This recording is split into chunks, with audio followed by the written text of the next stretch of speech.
Students, welcome to Mathematical Minds. Today we will do important questions for exam class 10th. The first question is XY and MN are the tangent drawn at the end points of the diameter DE of the circle with center O. Prove that XY parallel है M N के। देखो student, हमें यहाँ पर कोई भी circle given है और ओ है भाई उसका सेंटर, और जो डी ई है वो है इसका डायामीटर। ठीक है ना। तो जो एक्स वाई है वो भी टेंजेंट है और एम एन है जो वो भी टेंजेंट है। तो हमें क्या फाइंड आउट करना है कि जो एक्स वाई है टेंजेंट वो पैरेलल होगा एम एन टेंजेंट के। तो सबसे पहले हम क्या लिखेंगे कि हमें गिवन क्या है।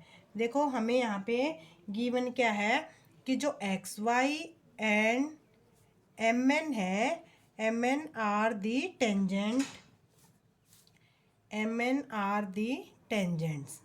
ओके, और नेक्स्ट क्या गिवन है, जो डी ई है वो हमारा डायामीटर है।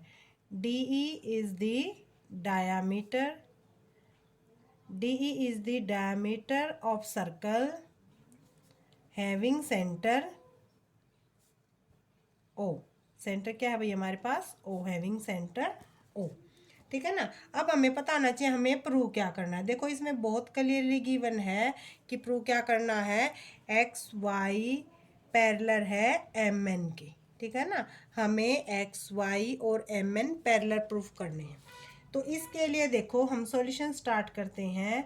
सबसे पहले हमें क्या पता है कि जो टेंजेंट है, अगर टेंजेंट पे हम किसी भी सर्कल के रेडियस ले या हम उसके डायमीटर को मिलाते हैं तो वहाँ पे वो क्या होता है भाई, परपेंडिकुलर। ये ध्यान रखना कि अगर हम सेंटर से किसी भी टेंजेंट पर मिलाएंगे तो वो हमारा क्या होगा, परपेंडिकुलर। ये हमारा थ्योरम है और हमने प्रूव भी कर रखा है इस चीज़ को। ठीक है ना। तो हम क्या लिखेंगे कि सिंस जो टेंजेंट है वो हमें यहाँ पर राइट भी करना पड़ेगा कि since tangent is perpendicular to the radius. Okay, यहाँ पे हमें लिखना होगा क्योंकि जो ओ ई है ओ डी है ये हमारी दोनों क्या है, रेडियस है। कि since tangent is perpendicular to the radius, कि टेंजेंट पे जो रेडियस है वो परपेंडिकुलर होता है। इट मीन्स क्या हो गया भाई हमारा कि जो एक्स वाई है वो परपेंडिकुलर हो गया हमारा डी ई के। देखो एक्स वाई पे ये भी परपेंडिकुलर, ओ डी के, ओ डी भी लिख सकते हैं हम, भी लिख सकते हैं हम, और डीई भी लिख सकते हैं। ठीक है ना। तो ये भी हो जाएगा हमारा। और नेक्स्ट अगर हम सेकंड टेंजेंट को लेके चले तो जो हमारा भाई एम एन है, एम एन भी परपेंडिकुलर हो जाएगा हमारा डीई पर।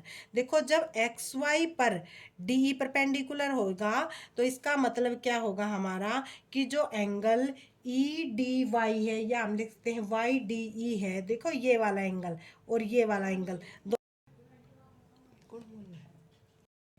Y D E is equal to क्या हो जाएगा, वाई डी हो जाएगा भाई हमारा 90 डिग्री। ऐसे ही देखो यहाँ से जब ये परपेंडिकुलर हुआ फर्स्ट पॉइंट से, सेकंड जब हमारा एम एन पर डी ई परपेंडिकुलर है तो यहाँ से हो जाएगा हमारा एन ई डी। देखो एन ई डी मीन्स ये एंगल, ये भी हमारा क्या हो जाएगा स्टूडेंट, 90 डिग्री के। तो दोनों हमारे क्या हो गए भाई, 90 डिग्री के। अब देखो कि अगर एक्स वाई दो लाइन है और इनकी अगर हम ले ले, देखो एक्स वाई अगर दो लाइन है और डी ई क्या हो गई भाई इनकी ट्रांसवर्सल लाइन।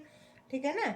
तो फॉर जो एक्स वाई है, X Y and M N with transversal line, कौन सी ट्रांसवर्सल लाइन हुई भाई, विद ट्रांसवर्सल लाइन क्या हुई इनकी, डीई, ट्रांसवर्सल लाइन डीई हुई। तो हमारा देखो यहाँ से दो चीज़ें आ जाती क्योंकि ये भी 90 डिग्री का है और ये भी, इधर ये भी और ये भी। अगर हम इनको देखो एंगल मेंशन कर दें तो यहाँ पे हमारा क्या हो सकता है कि angle 1 is equal to angle 4 के हो सकता है। ठीक है ना, क्योंकि ये भी 90 है भाई, ये भी 90 है, और एंगल जो 2 है वो भी हमारा एंगल 3 के इक्वल हो सकता है, और both are equal to 90 degree. तो देखो इससे भी अगर ये 90 डिग्री हो रहे हैं तो क्या है, लेकिन ये हमारे कौन से हैं, but they are alternate angle. ठीक है ना। लेकिन ये तो हमारे अल्टरनेट एंगल है और ये इक्वल भी हो गए। तो देखो एक तो इस चीज़ से भी हमारी क्या हो जाती है, एक्स वाई एम एन के पैरेलल हो जाता है। और अगर हम सेकंड केस ले कि देखो जैसे हमने यहाँ पे लेकर चलो इसको वन डिनोट करो, इसको two, from one and two से लो, from equation one and two, देखो वन एंड टू से लेंगे तो angle Y D E is equal to किसके हो जाएगा भाई, हमारा एंगल एन ई डी के, और both are equal to 90 degree, दोनों 90 हैं। अगर हम इन दोनों का सम ले लें, means angle Y D E plus angle N E D, देखो both are equal to 90 degree, then the sum is also 180 degree. Means हमारा ये कौन सा हो जाएगा भाई, को इंटीरियर एंगल हो जाएंगे हमारे, कौन से हो जाएंगे, को इंटीरियर एंगल हो जाएंगे हमारे, ठीक है ना। तो अगर को इंटीरियर एंगल हो गए तो इसका मतलब क्या हुआ, then we can say that, then we can say that कि जो एक्स वाई है वो हमारी पैरेलल हो जाती है भाई एम एन के, को इंटीरियर एंगल हो गए ना। तो इससे हम एक तो इससे भी प्रूव कर सकते हैं हम कि इन दोनों को को इंटीरियर एंगल दिखा के, और जैसे फर्स्ट हमने इससे ऊपर शो किया था कि हमने अल्टरनेट एंगल दिखा के भी हम इनको हम यहाँ भी लिख सकते हैं। अगर आपको ये थोड़ा सा डिफिकल्ट लगे तो आप यहाँ भी इसको ओवर कर सकते हो कि अगर ये एंगल अल्टरनेट एंगल है और इक्वल भी हो गए, then we can say that X Y is parallel to M N के, ठीक है ना। तो आप क्वेश्चन यहाँ तक भी कर सकते हो, और जिसको ये लगे कि भाई मेरे को ये भी समझ में आ गया तो आप इसको यहाँ तक भी कंप्लीट कर सकते हो। Question number second is find the common difference of the AP 4, 9, 14 and so on if the first term changes to 6 and the common difference remains the same, then write the new AP. ठीक है ना। देखो student बहुत ही easy question है, लेकिन इसको थोड़ा सा समझ के करोगे तो बहुत आसानी से लगेगा आपको, और अगर ध्यान नहीं दोगे तो इसी में आपकी मिस्टेक हो जाएगी। क्योंकि देखो हमें एपी गिवन है, दी गिवन एपी इज, हम यहाँ पे क्या राइट करेंगे, the given AP is, given AP क्या है भाई हमारी 4, 9, 14 एंड सो ऑन। अब देखो स्टूडेंट जो यहाँ पे फर्स्ट टर्म जो ए है हमारी, ए मीन्स जो हमारी फर्स्ट टर्म है वो क्या है भाई, हमारी फर्स्ट टर्म यहाँ पे 4 है, ठीक है ना। और जो डी है, डी मीन्स जो हमारा कॉमन डिफरेंस है, जो कॉमन डिफरेंस है हमारा वो क्या है भाई, कॉमन डिफरेंस को हम कैसे फाइंड आउट करते हैं, second term minus first term. Okay, second term है यहाँ पर हमारी 9 एंड फर्स्ट टर्म है हमारी 4, तो जो कॉमन डिफरेंस है वो हमारा नियरली आ जाता है 5। अब देखो फर्स्ट टर्म का तो हमने फाइंड आउट कर दिया, हमें फाइंड आउट करना था कॉमन डिफरेंस इस एपी का, ठीक है, ये तो यहाँ तक हो जाता है। लेकिन अब ध्यान देना है कि if the first term changes to 6, अब हमारी न्यू एपी बनती है, ठीक है ना। तो उसने क्या बोला गया है कि जो फर्स्ट टर्म है, अब जो गिवन एपी में हमारी फर्स्ट टर्म थी 4 भाई, लेकिन जो न्यू एपी है तो यहाँ पे आपको लिखना पड़ेगा according to question the first term is 6, ठीक है ना। तो first term is 6 means A is equal to 6 है हमारी, and the common difference remains the same, means जो कॉमन डिफरेंस है वो हमारा जैसे कि प्रीवियस एपी में था वही है। मीन्स कॉमन डिफरेंस हमारा क्या है भाई, देखो क्या है कॉमन डिफरेंस हमारा 5।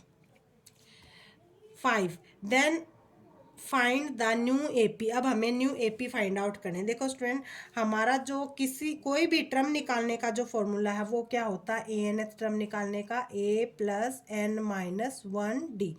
आप इस फॉर्मूले में लिखने के बाद सभी टर्म्स फाइंड आउट कर सकते हो। जैसे फर्स्ट टर्म तो गिवन है, अगर हम इसमें A2 लिखें, A2 मीन्स एन की जगह अगर 2 वैल्यू पुटअप कर देते हैं तो क्या हो जाएगा A प्लस डी। अब देखो A की वैल्यू 6 गिवन है और D की वैल्यू 5, मीन्स A2 आ गई भाई हमारी 11।